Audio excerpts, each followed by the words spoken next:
Well, it's a good evening from wherever you're watching us from. You are just in time for the 9 p.m. wrap live at our BTV studios. I am your captain, Jesse Gitonga. Landing gear disengaged. Let's take off.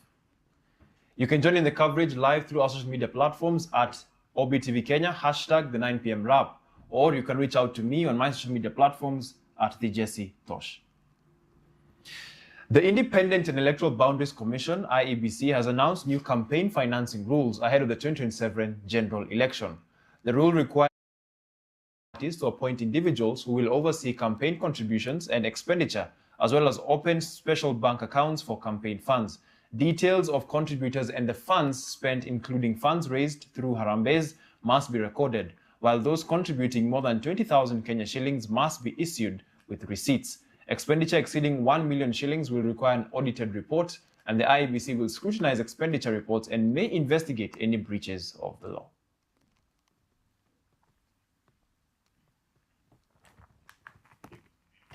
Wiper Patriotic Front and Azimio la Umoja leader Kalonzo Musyoka has called on the church in Kenya to help restore hope among young people facing unemployment and uncertainty.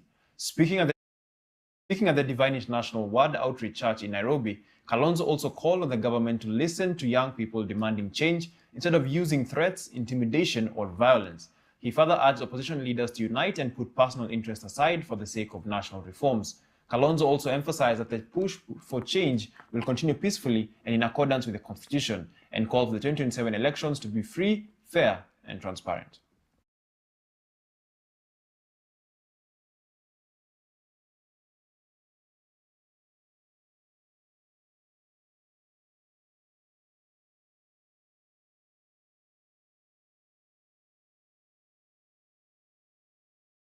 Because the church in Kenya, allow me to say this, has failed to take its responsibility seriously. And some have gotten compromised. And because of it, the young Kenyans are feeling left out. Allow me to use this opportunity to call on our young Kenyan Gen Zs, young Kenyans, the ones we are looking after. Because today the headline news is 3 young girls in Naivasha, and I think outside of Naivasha, have committed suicide. What does that tell you?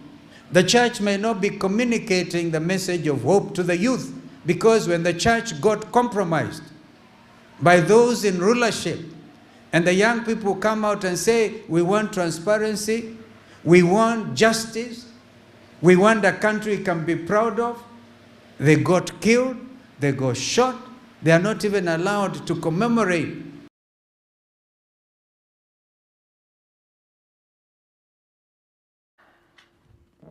Nairobi Senator Edwin Sifuna has opposed President William Ruto's Vision 2060 plan, saying the president's time in office has come to an end and leadership should be handed over to the younger generation. Meeting in Mumias, Kakamega County, Sifuna questioned why the older generation is planning the country's future while young people are being told that they are the leaders of tomorrow. His remarks come amid growing political debate over the long-term plan ahead of the general 2027 election.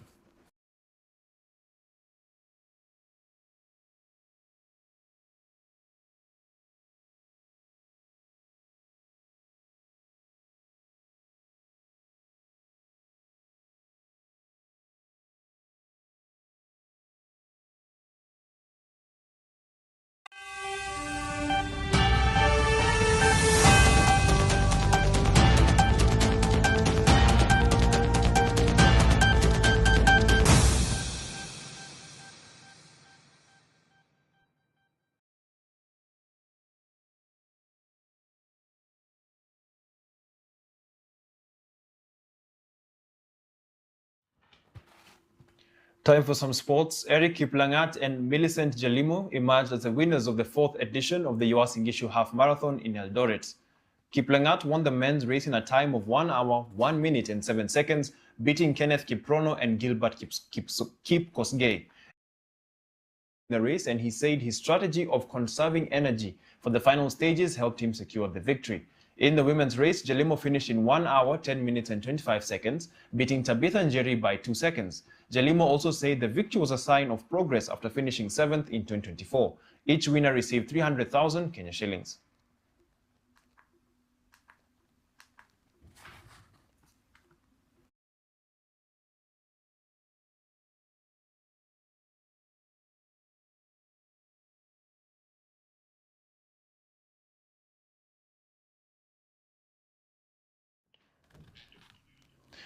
On to some unfortunate news.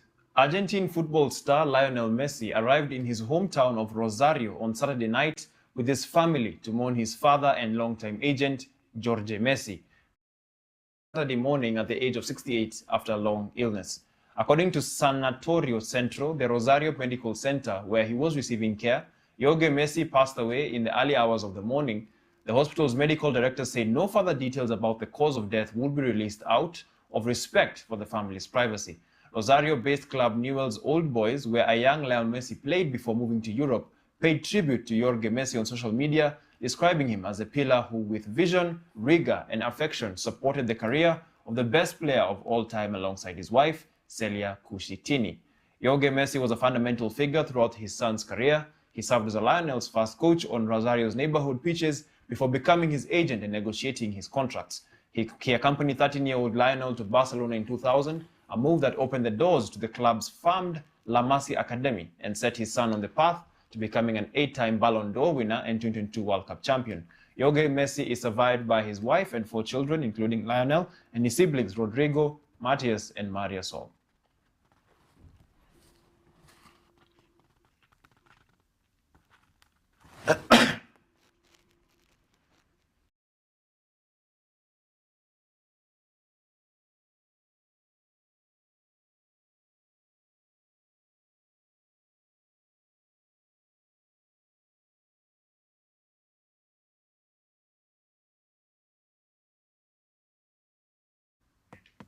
Well, on that sad note, we have come to the end of our flight. I hope you enjoyed the flight. I personally did not after that news of Messi. Thank you for tuning in. Have a good night. Oh, and don't forget, Anna.